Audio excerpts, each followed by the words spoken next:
どうもこんにちは、ヒダショップトニークの小沢です。今回はタック松本レスポールスタンダードについてやっていこうと思います。きっとご存知の方多いのではないでしょうかと思うんですが、というより小沢よりもタック松本に関して詳しいっていう方めちゃくちゃ多いと思うんですが、トニークのお客様とお話ししててもですね、やっぱり松本さんのファンってめちゃくちゃ多い印象がありますし、なんなら楽器をやらないっていう方とかでも知ってる方が多い日本を代表するギタリストだと思うんですけども、タック松本レスポールスタンダードなんですけども、何がすごいっていうと、日本人初ギブソンアーティストシグネチャーモデルなんですね。今回タック松本レスポールスタンダードの魅力や歴史や解説して、最後はサウンドチェックもやっていこうと思います。このモデルトニークに入ってきまして、めちゃくちゃテンションが上がっております。なのでよろしければ最後までご視聴ください。ということで本編へどうぞ。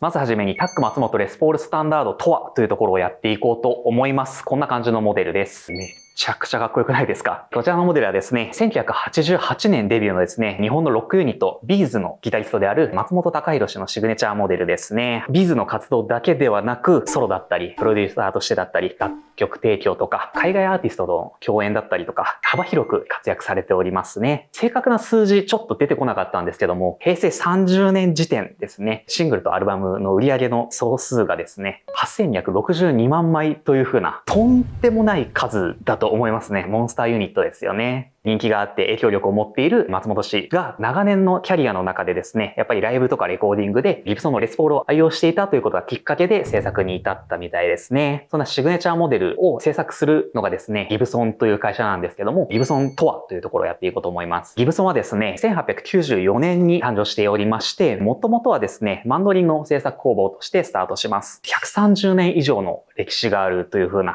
超老舗ギターメーカーです。レスポールはもちろんなんですけども、ES335 とか、ファイヤーバードとか、フライング V とか、SG とか、たくさんのモデルをですね、開発していて、販売しているエレキギター2大ブランドの一つですね。もう一つはフェンダーという風な、そちらも非常に有名なブランドです。ギブソンギターの特徴としてはですね、木材の美しさだったり、装飾だったりっていうところにこだわっていて、伝統に基づいた製法で製作されてますね。すごい古き良きを重んじているようなブランドです。そんなギブソンから登場した代表機種であるレスポールですね。1952年に登場するんですけども、そのモデルをですね、ベースとして、1999年にこちらのタック松本シグネチャーレスポールスタンダードが登場しますね。ちなみになんですけども、1999年はですね、ビーズの活動ではですね、ブラザーフットのアルバムが出てたりとか、ギリギリチョップのシングルがリリースされてましたね。ギリギリチョップっていうとやっぱりもうコナンですね。当時僕6歳ぐらいか7歳ぐらいだったと思うんですけど、テレビで見たような記憶があるんですよね。こちらのタック松本レスポールスタンダードなんですけども、ギブソン初の日本人シグネチャーモデルですね。日本で一人目っていうのめちゃくちゃすごいですよね。世界的に見ますと、ジミー・ペイジとか、ジョー・ペリーとか、エース・フレイリーとか、あとスラッシュに続いて5人目なんですよね。皆さんギターヒーローじゃないですか。もうレスポールといえばみたいな感じのギターヒーローたちの5人目で松本さんがシグネチャーモデルを作るという風な、すごいですよね。細かいところで言うと、このレスポールっていうモデルも、いわゆるアーティストシグネチャーにはなるので、レスポールさんを入れると、6人目みたいになるんですけど、かなり細かい話ですね。1999年にシグネチャーモデルをリリースしたアーティストがもう一人いるんですけども、トニー・アヨミというギタリストでして、同期すごいですよね、なんか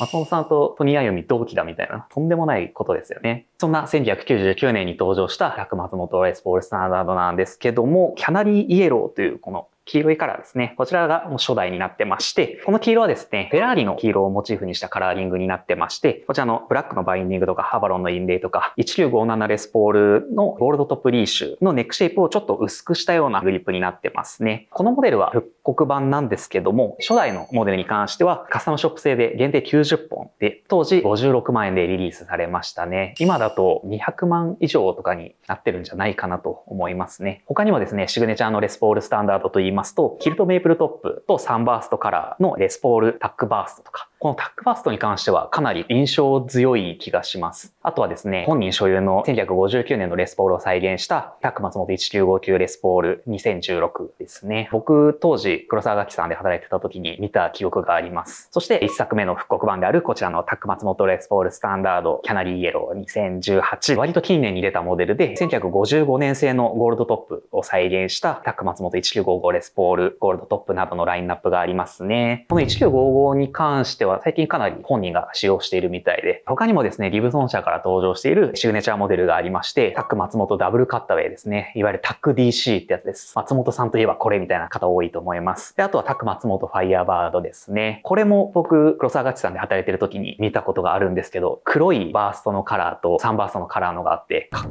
こよかったですね。あれもちょっと欲しいなと思ってた時期がありました。あとはですね、ギブソンだけではなくて、エピフォンからも登場しておりますね。かなり手に取りやすい価格ではあるんですけども、クオリティめっちゃ高くて人気のモデルだと思います。タック松本レスポールスタンダードの歴史に関しては、ざっとこんな感じです。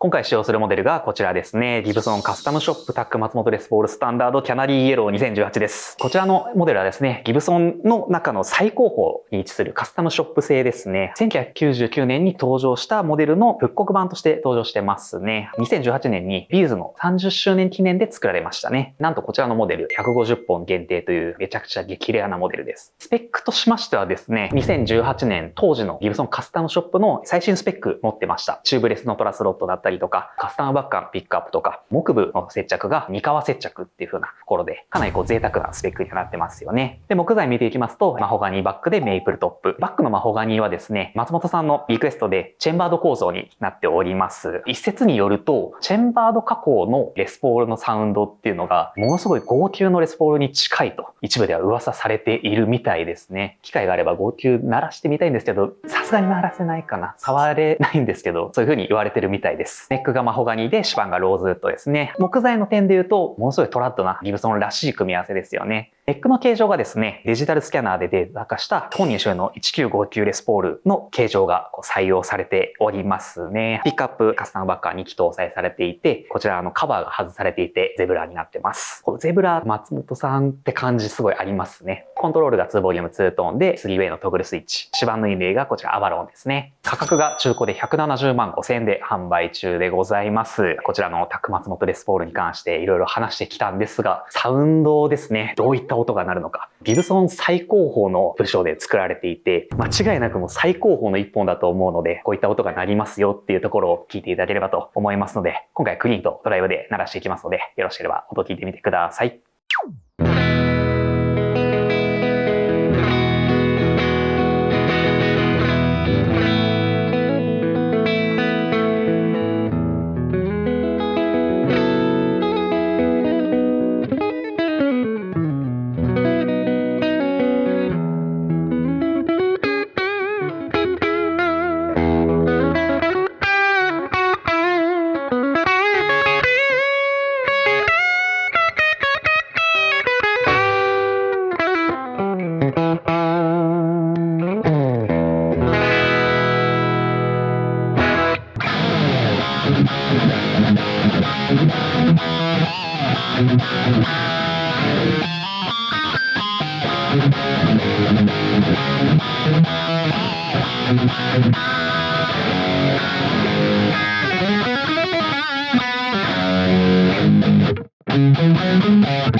音聞いていただきました。いかがでしたでしょうか？やっぱりめっちゃくちゃいいですね。音色で言うと中域にすごい特徴があるんですけども、ちょっとトップエンドきらびやかな感じがありつつで、あとは松本さんといえばと言いますか、サスティンめちゃくちゃ気持ちいいですね。ピックアップだったりとか、このネックの太さとか、あとチェンバード構造が作用して出来上がっている完成されたサウンドだと思うんですけども、松本さんのトーンって奥がめちゃくちゃ深いとは思うんですけども、このモデル使うだけで近づけるような気もしましたが、どうですかね。価格がもう200万近くっていうところで、中古相場自体は決して安くはないんですけども、ギブソンがですね、日本を代表するアーティストと一緒に作り上げた最高峰の一本だと思いますので、このギターとしての完成度だったりとか、ストーリーとかを考えると、やっぱり楽器としてもコレクションとしてもめちゃくちゃ価値がある一本なんじゃないかなと思いますね。150本限定。すごいですよね。150分の1が今トニークにあるっていうのはめちゃくちゃ嬉しいなと思いますね。ということで皆様いかがでしたでしょうか？音こうだったとか、タック松本レスポールに関する何やら面白い話とか、いろいろありましたらぜひコメントしてみてください。ということで本編終わり。